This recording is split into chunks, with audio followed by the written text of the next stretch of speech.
Hello! Today we are wrapping up my reading for the month of September, which definitely had a lot of really strong reads in it. Some of that is because I let you guys pick my TBR, and I should never doubt you. You did not steer me wrong and got me to read some great books there. I read a couple of really anticipated releases that I was excited about. I had some disappointments, and we'll talk about that. But overall, I felt like it was a good month. I definitely did not read as much as I possibly could have because I got very fixated. Like, my new thing right now is putting on some kind of podcast or YouTube video and doing a puzzle. I've been very in my puzzle game recently, so I've been doing a lot of that. But anyway, let's talk about my stats for the month, and then we will talk about my disappointments, my surprises, and my hits. Let's dive in. I read a total of 21 books in the month of September, most of which were from my TBR, which was exciting, for a total of 7,049 pages and an average book length of 336 pages. The average age of book I read was 2 years, and the average amount of time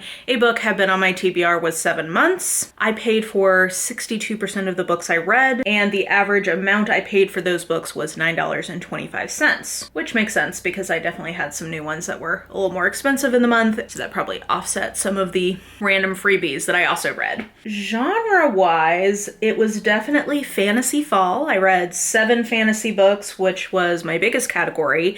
I was trying to hold off on reading too much mystery or horror, which I was medium successful on because I did read 3 horror and 2 mystery, but like, that is what we are doing in October, so I'm sure you will be seeing more of that here in the next few weeks.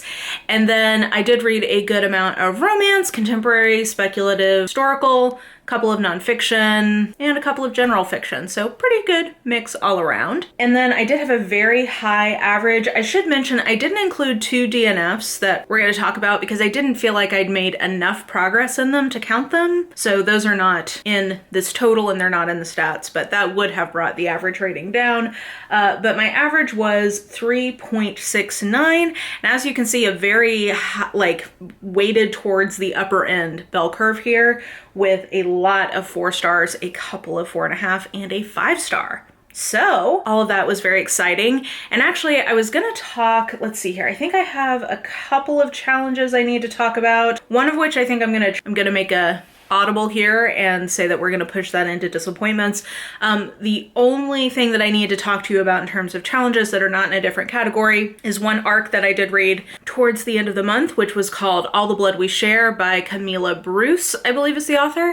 And this was a historical Western horror novel. So it is a fictionalization of the Bender serial killer family who terrorized the frontier in the mid-1800s. Now, I had never heard of this case before, but apparently it's a rather notorious one, and it was pretty notorious at the time. I think that there's been some other fictionalizations of it over the years, but I have never encountered it before. So basically, this is kind of a serial killer horror type book. And I would say if you're like me and you tend to be more of a mystery thriller reader than a horror reader, like I think especially now that I've got a better understanding of what all is considered, oh my gosh, sorry, Hastings is doing his daily tripod rub. Now that I think I have a better, I don't know that I've thought of certain things as horror that I guess technically are. I tend to think of horror as either being a more intense version of mystery thriller suspense, like a gorier version, one that's specifically meant to scare you, or I tend to think of it as just a particularly scary version of fantasy or sci-fi. That's not correct though. A lot of things that I've enjoyed over the years technically are horror. And I've found myself just growing in awareness of that. So anyway, all that to say, when I was reading this, one of the things that occurred to me is if you are like me and don't necessarily think of yourself as a horror reader per se, I think this is a great example of one that is like a more intense version of mystery thriller suspense, like a scarier version that is technically horror. So I enjoyed this book. I thought the writing was really nice. I liked sort of the build to the horror elements of it. And I went back and read the Wikipedia article afterwards, and it was cool to see how the author kind of interpreted the facts of the case into this story, because there's actually a lot that's not really known about this story and the way that it actually went down. There's a lot of unknowns. So I thought the way she interpreted those unknowns was really interesting in the book. I really liked the addition. So there's 3 points of view, 2 from the family. So there's the mom and the daughter. You get a point of view from each of them. And then you also get a point of view from this boy who lives in the neighborhood, and you kind of get a little bit of an outsider's perspective. And yeah, I thought that that was a smart choice. I think that it had too many point of views though. I think it should have either been the daughter or the mother, and I think I probably would have gone with the daughter, or definitely would have gone with one of the other men as the point of view if I was going to have another point of view in there. So I thought that was kind of like my main critique that kept the pacing from being something that I absolutely loved, but I thought this was entertaining. If you like the idea of a historical Western that's not following sort of the genre conventions of that, but is basically using that as a setting, and you like the idea of kind of the mystery elements of it, I think that this could be a good book. So yeah, I enjoyed it. I gave it 3.5 stars. I think it was good, enjoyable, and I believe it comes out in November. Okay, so now let's talk about disappointments. Now, there's 4 here, 2 of which I think disappointing is truly the word, because they are not bad, they just disappointed me. I decided I'm going to include the 2 Nora Roberts I attempted to read in disappointments because I DNF'd both of these, so I just didn't like either of these. One was Mind Over Matter, so this is a bind-up called Close to You, and there's 2 stories in it. Mind Over Matter I DNF'd because it was another psychic trying to solve an infamous kidnapping, and I just don't like that in real life. I just don't like that as a setup, so not for me. Lawless I DNF'd because it is a historical Western romance, and I struggle with those. And once we started getting into it, and the hero, I believe, was meant to be at least partially Native American, and I just was like, you know what? I just don't think I want to read this. This doesn't sound like something that is for me. It does not sound like something that probably has aged very well, though I don't even think it's all that old, to be honest with you. Well, okay, 89, yeah. So that was a different time in romance. I would not commend a Western romance that was written probably prior to like 2010, 2012, unless it was by Beverly Jenkins. Just not for me. So this, the DNF for both of them, which is rare. I don't think I've ever DNF'd a full bind up, but here we are. The other disappointments is that I was a good girl, and as soon as the finale of this trilogy that I have been anticipating came out, I went ahead and read it. And I'd been saving the middle book before that, and so I just read them back to back. They're not bad. So it's The Final Gambit and The Hawthorne Legacy by Jennifer Lynn Barnes. These are not bad. I gave both of them 3 stars, but I think that I am real bummed because I really liked the Inheritance games. I thought that it totally delivered on the promise of the premise of Knives Out meets the Westing game. That was sort of the setup, and it had, I think, interesting ideas about like class. I don't know, I was into it. I thought that the vibe was cool, and it had the setups of a love triangle that I theoretically was like, okay, not usually my thing, but she totally pulled it off in the Naturals series, and she resolved the love triangle early on in that series in a way that I thought was like cool and set up interesting conflict going forward. So I had hope, and so I gave that one 4 stars, and I was like, this was just fun. It's what I like from Jennifer Lynn Barnes. I like the vibe, I like the writing, I like the characters. I just think this is not nearly as successful of a version of a love triangle as what we got in the Naturals. I think that it just takes up way too much of the story. I wasn't really wild about the progression of that kind of action adventure mystery component of it.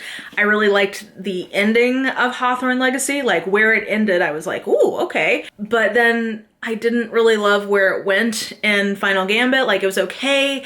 I think part of what I struggled with in the love triangle, I will say, is that 2 of the 2 boys in it, or 2 young men, are like rich, privileged, in my view, kind of assholes. And like, I just don't think she ever really sold me that. I just didn't buy the poor little rich boy thing. I don't know. It just wasn't for me. So, and that was such a big part of these books, and I wasn't into it. So, like, they're both fine. It's still got the Jennifer Lynn Barnes writing. You know, some of the twists and turns were fun, some of the reveals were fun. But I think the other thing is, at this point, I've read a lot of her stuff, and she does have like certain things she does. And she did a lot of her old tricks, but in one of my least favorite versions of her doing those old tricks. So I don't know. I'm just sad because I love JLB, and I'm really excited that this is like her moment to shine. I feel like this has been a really well-received series. I would tell you, I would strongly recommend, instead of reading this, go read the Natural series. I think it's a lot better.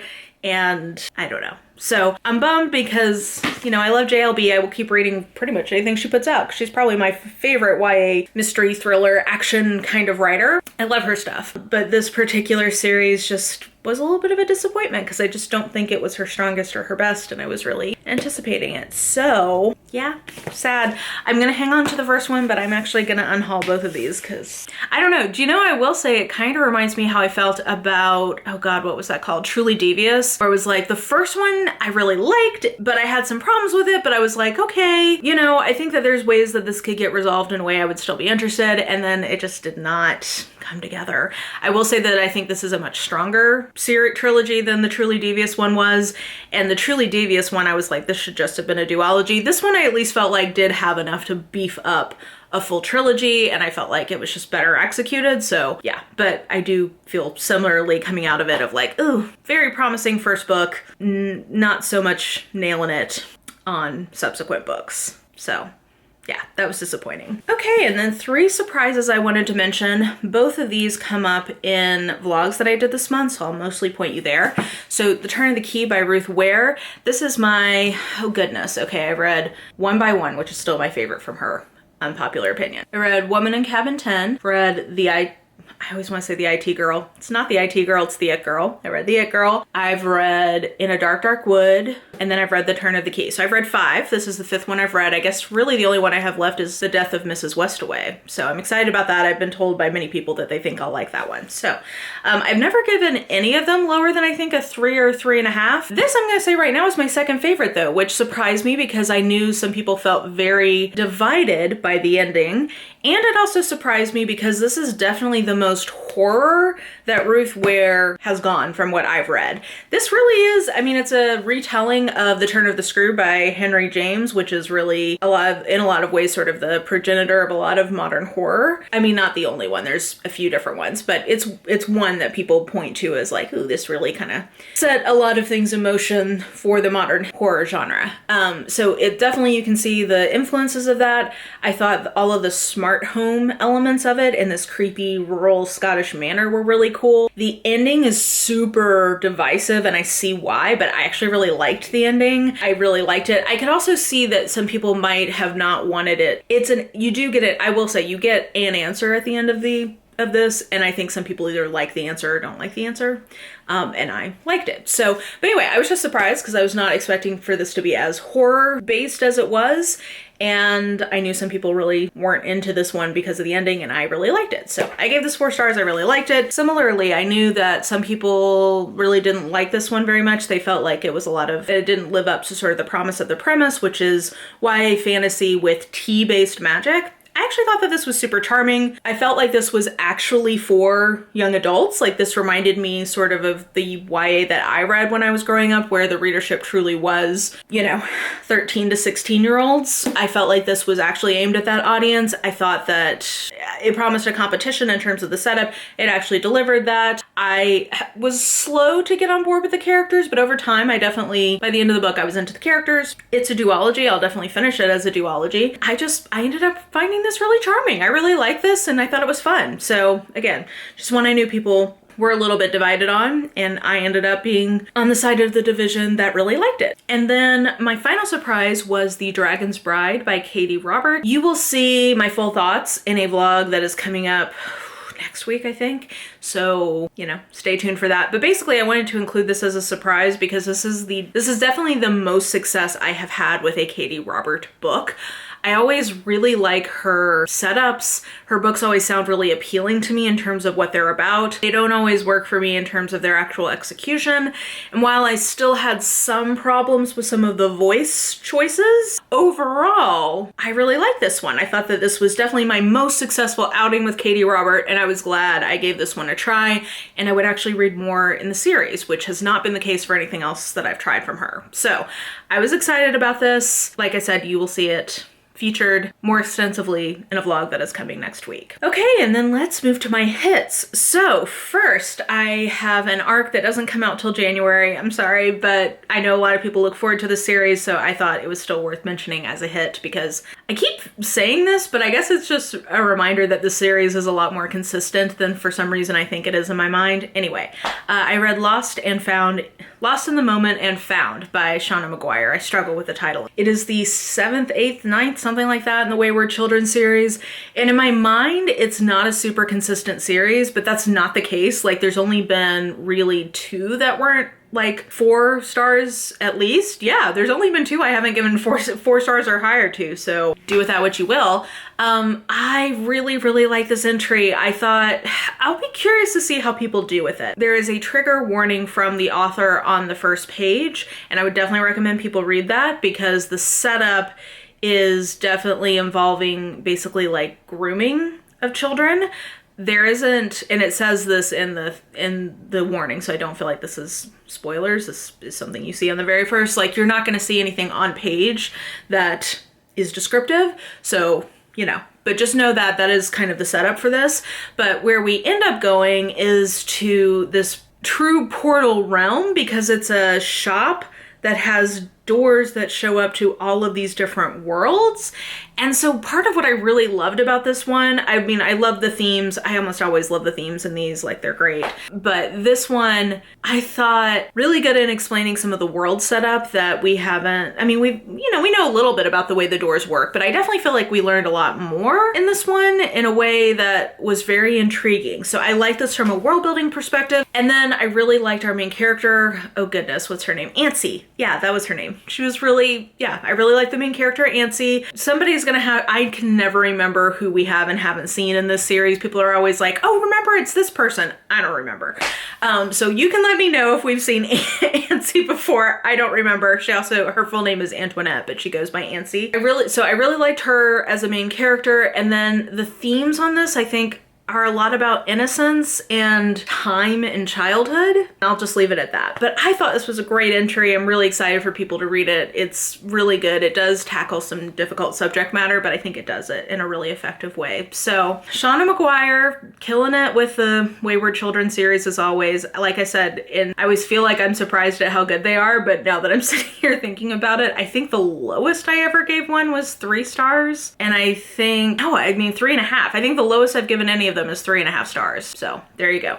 Anyway, that's a great and very consistent series. A divisive book, I think, that I am falling on the side of really loving is BABEL. So I gotta tell you. So the plan had been to do recaps on TikTok. I started doing that, and then TikTok it just was freaking out. It wasn't letting me put clips together, and it made me refilm something literally 20 times, and I just got so fed up that I've pretty much abandoned my chapter recap, and I feel really bad. I need to go on there and just say, like, guys, I feel like this is cursed, because the other thing is I tried to upload them to YouTube as shorts, but I did something wrong, and so it wasn't uploading them as shorts, and then it tanked my I'm still trying to recover in the algorithm. It has totally messed me up. So I feel like my attempts to recap this have been cursed. So I don't know, maybe I just need to do like a final review summary over on TikTok, like a spoiler and a non-spoiler version. Maybe that's what I'll have to do. But anyway, I was attempting to recap it and that just did not end up working out. But I will say, I loved this book. I originally gave it 4 stars because I have some things about this theoretically that I don't love, but the more time has passed, the more I'm like, no, I really, really like the project of this. I just think it's so cool. So I'm giving this 4.5 stars. I can see though that this will not be a book for everyone. The main thing I think will not be a book for everyone is that there is so much in here about translation. It is translation-based magic. That's sort of how it's pitched, and that is a lot of what this book includes. So if you don't like that, I think you'll struggle with this. How to talk about this without getting spoilery. So I feel like most people probably know kind of the setup of this because this has been one of the big books of the year. But basically we've got our boy Robin. He is from Canton, and mysterious benefactor comes and swoops him up and brings him to London to be educated to enter this specific translation college at Oxford, which is called BABEL, and it has this big tower in it. In this world, translation is used on these like silver bars to do the magic. And I think I could have put this as a surprise, because to me, why I love this is that it is very Dickensian. This reminds me a lot of like Great Expectations is kind of the book that I want to make a comparison of this to. It reminds me of Great Expectations, except with magic, problematizing England's colonial and racist past. Like, that is the project of the book. So it reads very Victorian to me, and it's going for that tone. So it's going for this sort of like Victorian coming of age novel, I feel like. I really thought that was a very thoughtful and cool project. Like, I really like the tone that this was going for, because it's not really attempting to recreate the prose style of that. I don't think I would have liked that as much. Now, some people I could see faulting this, that this is supposed to be set in this time period and the prose is not like more mannered in the way that a Victorian novel often would be. I could see some people wouldn't like that. I like that it doesn't try to do that, because that often bothers me. I think it's very hard to pull that off successfully. She doesn't attempt to try to do that. I appreciated that. I thought that was a smart choice. Other people are gonna have a problem with that. I like that this is her project. I like the approach to the prose that she chose. Was that a rhyme? That felt rhymey. I really was invested in Robin, and I really love how fallible Robin is. I mean, this is also what happens with Wren, right? Like, part of what I enjoy in a R.F. Kuang book, what I'm realizing is part of her hallmarks, aside from literally ripping my heart out in all of these books, I was weeping by the end of this thing. It doesn't take a lot from me in a book, but this definitely accomplished that. I really love that her characters are not neat and tidy and likable, but they're also not anti-heroes, I feel like. They just are human. I feel like she really lets her characters have very human responses to difficult, violent, oppressive situations. I really, really like that. And I love the ending of this book. Oh God, my cat just bumped his head full force against this desk. Buddy, are you okay? I just love the ending of this. I thought that it was sad, appropriate, interesting, fully played out the implications of the situation she'd set up. So yeah, anyway, the more I think about this, the more I like it. So I bumped it from a 4 to a 4.5. I do see that not everybody's gonna like that, but like this book, but for me, it was very successful. Okay, and then our last two also appeared in vlogs, so I should just probably mostly point you there, but 4.5 and a 5 star. So 4.5, You Made a Fool of Death with Your Beauty by Akwaeke Emezi. This book, I think, is just such a refreshing take on a contemporary romance. It is a romance. There's a happily for now, but it doesn't follow the structure or sort of plot beats that you would normally get from a romance. And I just found that really refreshing and different and exciting. And I don't know, it's not that I don't like contemporary romance anymore, but it's harder and harder for me to love them. And I was appreciative that this made me love it. So there was that. And then Know My Name by Chanel Miller. This was one of the books that you guys picked for me in my tournament of book recommendations vlog that I did, and it's 5 stars. Yeah, I said what I wanted to say about it in that vlog, so I'll point you there. This is devastating, beautiful. I hope Chanel Miller continues to write, because she is a real gift. This is a book you should not approach lightly, but it is very, very good. And yeah, I think that that does it for my reading in September. So let me know how you guys did with your reading in September. Sorry, I'm distracted. I'm worried that he hurt his little head. We'll keep an eye on him and make sure he's not acting funny. Let me know how you guys did with your reading in September. Let me know what you thought about any of the books that I talked about. And yeah, I think that will do it for me. So if you enjoyed this video, please like, subscribe, follow me on the social medias if you are so inclined. I have all that information listed in the description box below, and I think that that will do it. I hope you're having an absolutely lovely day today, and I will just talk to you soon. Bye!